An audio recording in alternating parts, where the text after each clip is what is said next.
ये चीज़ विधायक जी के ऊपर है। विधायक जी चाहे तो 24 घंटों में करप्शन दूर हो सकता है। पलवल कोई नगर परिषद का बड़ी बात नहीं है। पलवल के जो यहाँ के वोटर है उनको एक ऐसे नेता की जरूरत है जो तुरंत काम हो। 2014 में मुझे टिकट नहीं दी, 19 में टिकट नहीं, मैं चुप बैठा रहा, फिर बीजेपी के साथ रहा, पूरा तन मन धन से बीजेपी का काम किया। पर ये शख्स झुंझुनू के बहकाए में नहीं आएगा। जनता अगर कहेगी तो चुनाव बिना झुंझुनू के भी लड़ सकता हूँ। 1000% कृष्णपाल गुर्जर जी जीतेंगे। किसी को भी कांग्रेस यहाँ से उतारे, मैं किसी का नाम नहीं, किसी को भी यहाँ से भूपेंद्र हुड्डा आ जाए उसको भी बुरी तरह हरा के भेजेंगे कृष्णपाल जी, ये गारंटी दे सकता हूँ।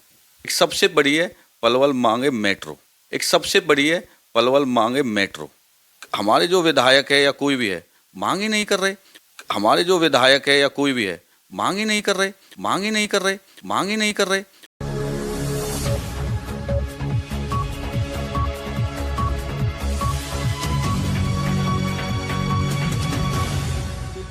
नमस्कार, आप देखना शुरू कर चुके हैं वैभव क्रांति चैनल। हमारे सामने मौजूद हैं भारतीय जनता पार्टी के किसान मोर्चा के पूर्व जिलाध्यक्ष व कार्यकारिणी के सदस्य संजय गुर्जर, जिन्हें आमतौर पर आप जानते हैं संजय गुर्जर के नाम से, लेकिन उनका असली नाम है संजय सरधना। आइए बात करते हैं संजय गुर्जर से आजकल के हालात पर।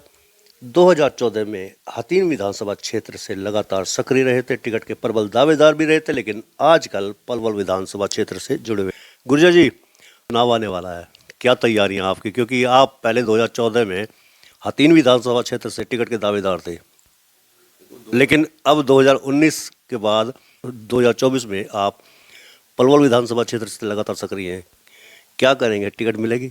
सबसे पहले तो मैं सभी बहन भाइयों को जो नवरात्रों की शुभकामना देता हूं और माता रानी से कहता हूं कि सभी पर अपार कृपा बनाए रखे।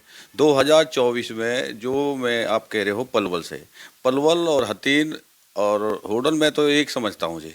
और पलवल में मेरा रेजिडेंस है, सबको पता हो मैक्सिटी में। और पलवल के लोगों की ज़रूरत है। मैंने देखा कि हथीन में मैंने मेहनत करी, लेकिन जो पलवल की दिशा की खराबी का देखा तो मेरा अंदर से आत्मा ने आवाज़ दी। और सीएम साहब ने भी और मंत्री जी ने मैं कहा कि पलवल मेहनत करो, हथीन में आपका नहीं है, पलवल में आपको देखते हैं जी। इसलिए ये पलवल से मेहनत है और पलवल से पूरी उम्मीद है टिकट मिलेगी और चुनाव लड़ूंगा। पलवल से आप हालात किस प्रकार से खराब मानते हैं? क्योंकि आपकी ही पार्टी के विधायक है दीपक मंगलाव, खुद वो आपकी पार्टी सत्ता में, हालात खराब कैसे हो गए फिर? देखो, मैं बिल्कुल पार्टी के बिल्कुल कहता हूँ, पार्टी बीजेपी खराब नहीं है, बहुत अच्छी है। मेरा जन्म ही बीजेपी में हुआ, मेरे पापा जी भी बीजेपी में रहे हैं, मैं माँ के समान बीजेपी को मानता हूँ। लेकिन जो पलवल के जो यहाँ के वोटर है उनको एक ऐसे नेता की ज़रूरत है जो तुरंत काम हो और जो सफाई व्यवस्था। और मेरा पलवल, मैं अभी भी कहता हूँ मेरा पलवल जो ग्रीन पलवल होना चाहिए था। अब मैं किसी की, एक तो कभी भी मेरी सोच है किसी नाम से कटास नहीं है, सबको पता है हालात क्या है। पार्टी में फिर कह रहा हूँ बीजेपी जैसी पार्टी कोई नहीं, इतनी अच्छी है, लेकिन नेता की कमी है। लेकिन आपकी पार्टी के विधायक दीपक मंगला लगातार विधानसभा में अपने क्षेत्र की समस्याओं को उठाते भी रहे हैं और उनका तो ये दावा भी है कि लगातार उन्होंने विकास कार्य कराए हैं। देखो, विधानसभा में उठाना ये एक अलग बात है, उसको पूरे प्लेटफार्म पर ले आना असली बात ये होती है। मैं तो प्लेटफार्म पर लाने वाले पे विश्वास करता हूँ और ये मेरे अंदर एक जुनून है और नियत है मेरी काम करने की। आपको प्लेटफार्म पर ला के दिखाऊंगा, ये भी मेरी आपसे एक वादा है। अच्छा, 2014 में आप टिकट के प्रबल दावेदार थे बीजेपी के हथीन विधानसभा क्षेत्र से, पत्ता क्यों कटा था आपका टिकट दे दी हर्ष कुमार को? देखो, सबको पता है, आज फिर भी कहता था, उस समय भी मैंने यही बोला था, प्रेस वार्ता में मैंने बोला था कि कार्यकर्ता को मजबूत करो। मैं आपके माध्यम से अपनी बीजेपी वालों से भी कहना चाहता हूं, जितना मेरा कार्यकर्ता मजबूत होगा भारतीय जनता पार्टी उतनी ही मजबूत होगी। उस समय आज भी वो पछताते हैं, उस समय पता है हार की तीनों सीटों को हारे थे उस समय भी। और मैं अभी भी कहता हूं मेरा पलवल विधानसभा में नहीं, 119 गांव हथीन विधानसभा में मेरा बहुत प्यार है और अपना इतना ही प्यार मेरा होडल विधानसभा में है। लेकिन अगर मुझे टिकट मिली तो तीनों विधानसभा में एक अलग दिखने को मिलेगा कि हाँ कोई है। बैसलात में क्या पोजीशन है आपकी? क्योंकि बैसलात जो है खादर और बैसलात पलवल विधानसभा क्षेत्र के दो मुख्य गढ़ हैं, क्या परिस्थिति है वहाँ की? बैसलात और खादर मेरी पूजनीय है। मैं उनका बेटा हूँ, मैं नेता नहीं हूँ उनका, मैं उनका बेटा हूँ। और मुझे इतना प्यार, मैं बैसलात के सबसे बड़े गांव में मैं ब्याया हूँ, बड़ौली। मैं कहता हूँ 12 गांवों में जितना प्यार किसी दामाद को नहीं मिलता होगा, जो जब मुझे अपने हर बुजुर्ग मुझे अपने बेटे के समान प्यार करते हैं। आपका वहाँ ऐसा रहेगा, 80 से 90% आप रहोगे वहाँ। अच्छा, बहुत बड़ा गांव है बड़ौली, वहाँ आपकी ससुराल भी है, वहाँ पर क्या माहौल है आपका? मैं कहता रहूँ, मैं बेटा हूँ, मुझे एक एक गली से ये पता है कहाँ क्या कमी है, किसकी ज़रूरत है। हर बच्चा बच्चा मुझे जानता है, बच्चा बच्चा मुझे जानता है। उनके एक ही पुकार है, अब की बात संजय गुर्जर की बारी, ये खुद बोलते हैं वो।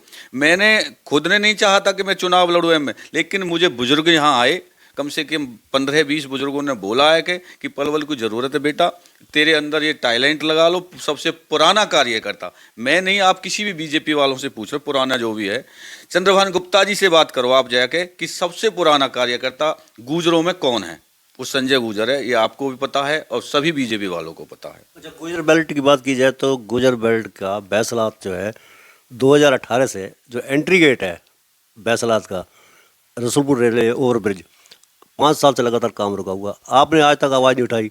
Bamni Kheda railway over bridge है, उसका भी काम रुका हुआ है। क्या मान के चलते हैं कि इससे आने वाले 2024 के चुनाव में फर्क पड़ेगा, नुकसान उठाना पड़ेगा भाजपा को?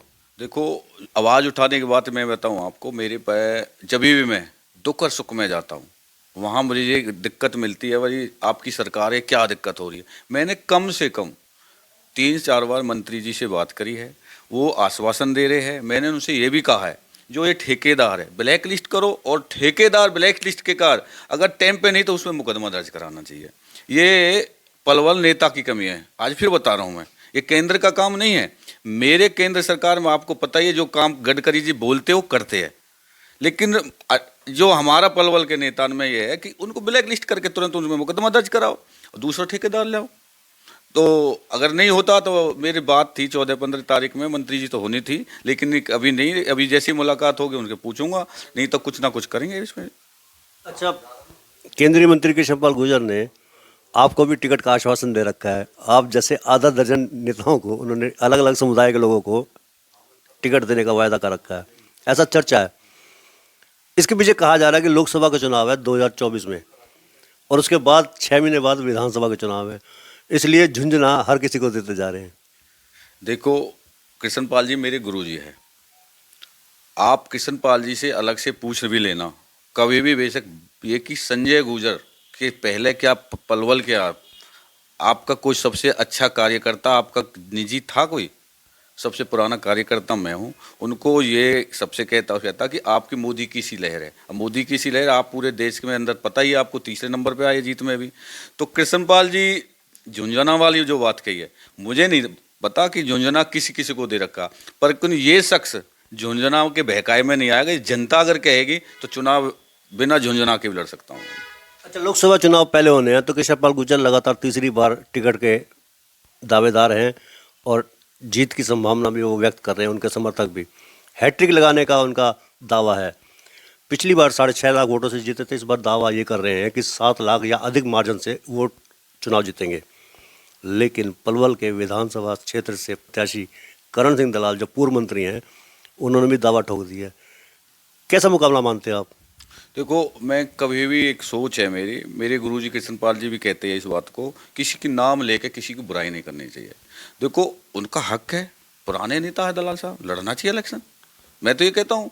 और अब मैं जैसे पुराना हूँ, मैं इलेक्शन लड़ना चाहिए मुझे विधायक का, क्योंकि टिकट मांगनी चाहिए और हर किसी का हक है। तो उस टाइम मुकाबला अच्छा होगा, अच्छा मैच होगा, ये लगा के चलो।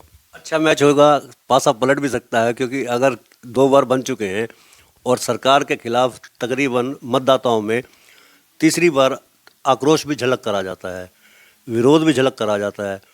पासा ये भी पलट सकता है कि करण दलाल की जीत भी हो सकती है और हैट्रिक को वो रोक भी सकते हैं, ऐसा दावा किया जा रहा है कांग्रेस द्वारा। देखो, कांग्रेस तो फेल है, आप सबको पता है। कांग्रेस के एक कांग्रेस में अंदर इतनी जो बड़ा गुब्बारा फूटने वाला कांग्रेस के अंदर, आप ये कहोगे, उसमें आपस में मैंने हर आदमी वहाँ मुख्यमंत्री है। भाजपा के अंदर मुझे पता, आपने जो कही थी 2014 में मुझे टिकट नहीं दी, 19 में टिकट नहीं, मैं चुप बैठा रहा, फिर बीजेपी के साथ रहा, पूरा तन मन धन से बीजेपी का काम किया। 1000% कृष्णपाल गुर्जर जी जीतेंगे। किसी को भी कांग्रेस यहाँ से उतारे, मैं किसी का नाम नहीं, किसी को भी यहाँ से भूपेंद्र हुड्डा आ जाए उसको भी बुरी तरह हरा के भेजेंगे कृष्णपाल जी, ये गारंटी दे सकता हूँ मैं।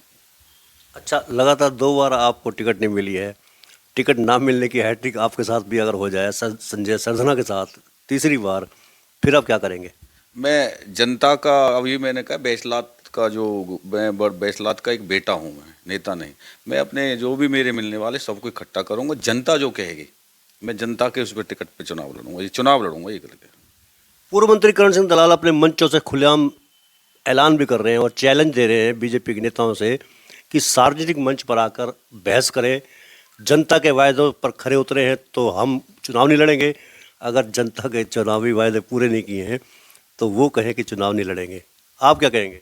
देखो, सच्चाई कह रहे हैं वो। अगर चुनाव जो है यहाँ के जो अपने विधायक जी को, उनको सामने आमने सामने बैठाया जाए, उनमें देखे क्या क्या नहीं हुआ, क्या हुआ है। जब मैं अपने ऊपर कहता हूँ, अगर मेरा समय आया तो मैं मंच पे बैठने के लिए तैयार हूँ। कृष्णपाल जी की तरफ से मैं मंच पे बैठने को तैयार हूँ। कृष्णपाल जी अच्छा काम कर रहे हैं, सबको पता है।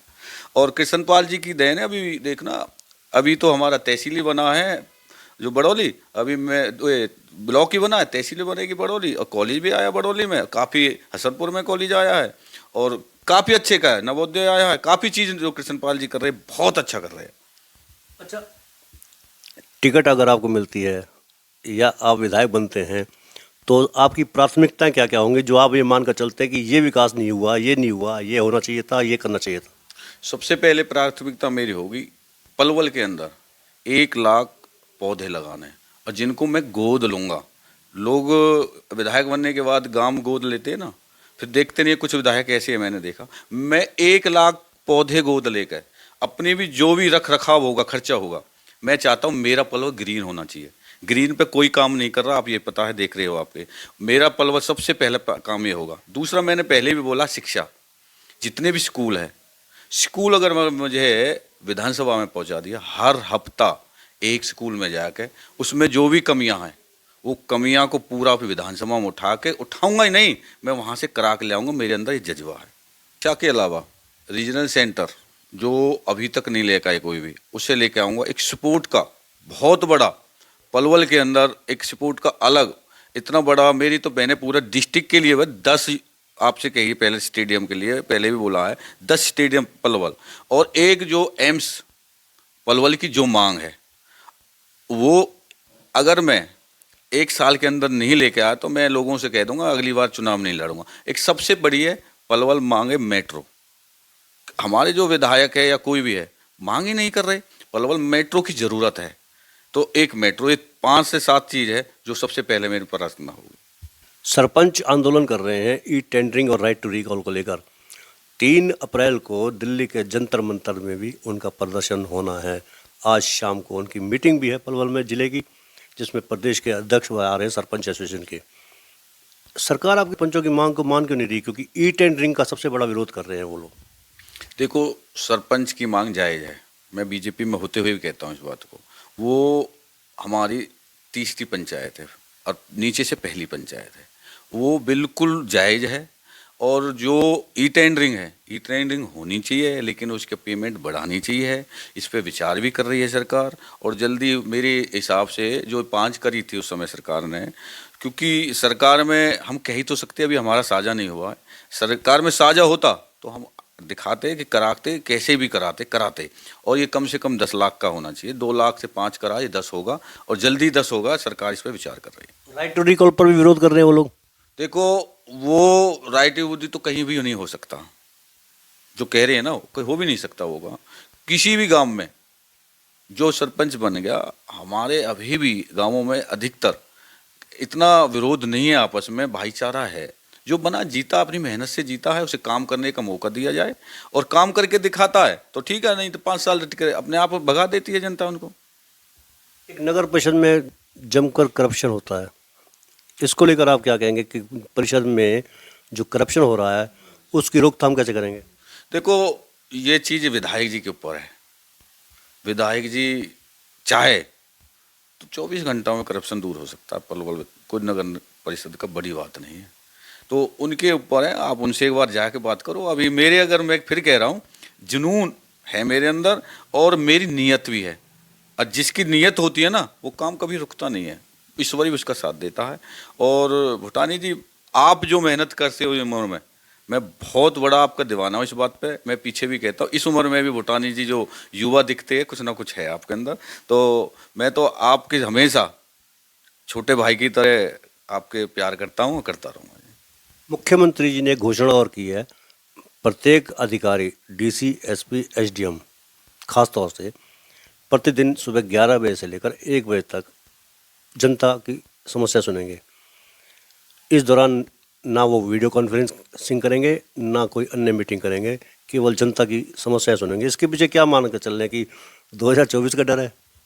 देखो, सीएम साहब ने जो कहा ये सच कही है। मैं तो ये यहाँ तक कहता हूँ कि जो सीएम साहब ने कहा है, उस टाइम अपना मोबाइल, सरकारी नंबर खुला रहना चाहिए, अपना पर्सनल मोबाइल भी नहीं होना चाहिए। पर्सनल कोई काम नहीं होना चाहिए, सिर्फ जनता का काम होगा। जनता सबसे बड़ी चीज़ है, जनता। जनता के ऊपर उनको तनख्वाह मिल रही है, जनता के पैसे से तनख्वाह मिलती है, सबको पता है। तो जनता सबसे पहले होनी चाहिए। और जो सीएम साहब ने सोचा है, बहुत पहले सोच लेना चाहिए था। अब भी बहुत अच्छा है, और नहीं जो बैठेगा, जो भी कोई अधिकारी, उस पर तुरंत कार्रवाई होगी, मुझे विश्वास है। नहीं बैठेगा तो हम भी शिकायत करेंगे, ये मिलते नहीं है अधिकारी। क्योंकि ऐसा कहा जा रहा है कि बीजेपी के कार्यकर्ता और जनता दोनों ही नाराज हैं सरकार के कामकाज से। क्या ये जो आदेश है डैमेज कंट्रोल कर सकेगा?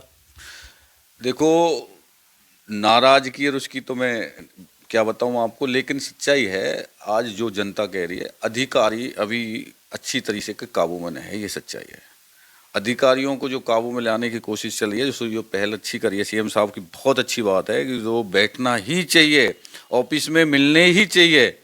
तो उनकी कोशिश है, और 2024 में बहुत अच्छा फिर से हम जीतेंगे। और पलवल की मैं दे सकता हूँ आपको गारंटी, मुझे अगर टिकट मिली तो 12 बजे तक आपको बीजेपी की झोली में ला कर दे दूंगा। मैं एक बीजेपी का उस समय का सिपाही हूँ, अटल आडवाणी जी का सिपाही हूँ मैं। उस समय मैंने काम किया, मेरे पिताजी ने भी बीजेपी में काम किया, मंडल से लेकर प्रदेश तक काम किया मैंने। हर कार्यकर्ता पूरे जिले के अंदर कह रहा हूँ, उस टाइम फरीदाबाद जिला हुआ करता, और फरीदाबाद के जिला पलवल जिले के हर कार्यकर्ता से मेरी अच्छा प्यार है। हर आदमी को ये जानता हूँ मैं, ये मेरा कार्यकर्ता था। 2014 में मुझे यहाँ तक पता था किस गांव में किसने भारतीय जनता पार्टी को वोट नहीं दिए, यहाँ तक पता था, क्योंकि मैंने मेहनत करी है 3 विधानसभा में। राहुल गांधी कांग्रेस के पूर्व राष्ट्रीय अध्यक्ष हैं, उनकी सदस्यता चली गई लोकसभा की। उसके बाद उनको सरकारी बंगला खाली करने के भी नोटिस दे दिए गए हैं। कांग्रेस ने हाथ से हाथ जोड़ो कार्यक्रम में इसकी आवाज़ को उठाने का निर्णय लिया है और आंदोलन जगह जगह कर भी रहे हैं। कांग्रेस की हाथ से हाथ जोड़ो यात्रा को लेकर आप क्या कहेंगे, जिसमें अगर ये मुद्दा उठता है राहुल गांधी का, तो उसमें कितनी सफलता उनको मिलेगी? आपको जवाब देना भी भारी पड़ सकता है। देखो, कांग्रेस के हाथों हाथ जोड़ो बता रहे हो, जो अभियान चला हुआ, उनका हाथ टूट गया, सच्चाई है जी। अब तो प्लस्तर से भी नहीं जुड़ने वाला, वो हाथ से हाथ जोड़ने वाली बात करिए, वो प्लस्तर से भी नहीं जुड़ने वाला, कहीं देसी इलाज भी नहीं है उनके लिए। अब तो राहुल जी है, राहुल जी को सच्चाई है, राहुल जी को राजनीति छोड़ देनी चाहिए। उन पर अभी तक जो आदमी संगठन में होते हुए भी अब तक जिले का, किसी भी पूरे इंडिया के अंदर जिला अध्यक्ष का चुनाव नहीं करा पाते, अपना संगठन नहीं चला सकते, तो और वो क्या चला सकते हैं? प्रदेश राष्ट्रीय अध्यक्ष होने के बाद क्या किया उसने? मैं अपने आज कह रहा हूँ, अगर मुझे किसी चीज़ की जिम्मेवारी देती है, मैंने काम किए हैं, तो उस काम पे किसान मोर्चा जिला अध्यक्ष रहा हूँ मैंने। हर मंडल में मंडल अध्यक्ष तक भी खड़े किए थे किसान मोर्चे में। उस समय हमारे ओम प्रकाश धनखड़ जी भी आए, महिपाल ढांडा जी भी आए, तो हर आदमी ये कहता था कि पहला ऐसा देखा कि पूरी कार्यकारिणी मंडल तक भी मैंने पूरी करी। तो उन्होंने अब राष्ट्र में होने के बाद भी अपना संगठन खड़ा नहीं कर पाए, तो राहुल जी को छोड़ देनी चाहिए और किसी अच्छे आदमी को, किसी युवा चेहरा को लाए। तो कुछ विपक्ष भी होना चाहिए, मैं नहीं कह विपक्ष नहीं होना चाहिए, विपक्ष होना चाहिए, विपक्ष मजबूत होना चाहिए, लेकिन एक वो सच्चाई है पप्पू का, वो अभी हटा नहीं है उनसे। तो ये थे हमारे बीच में संजय सरदना यानी कि संजय खूजा, जो पलवल विधानसभा क्षेत्र से भारतीय जनता पार्टी के टिकट के प्रबल दावेदार हैं।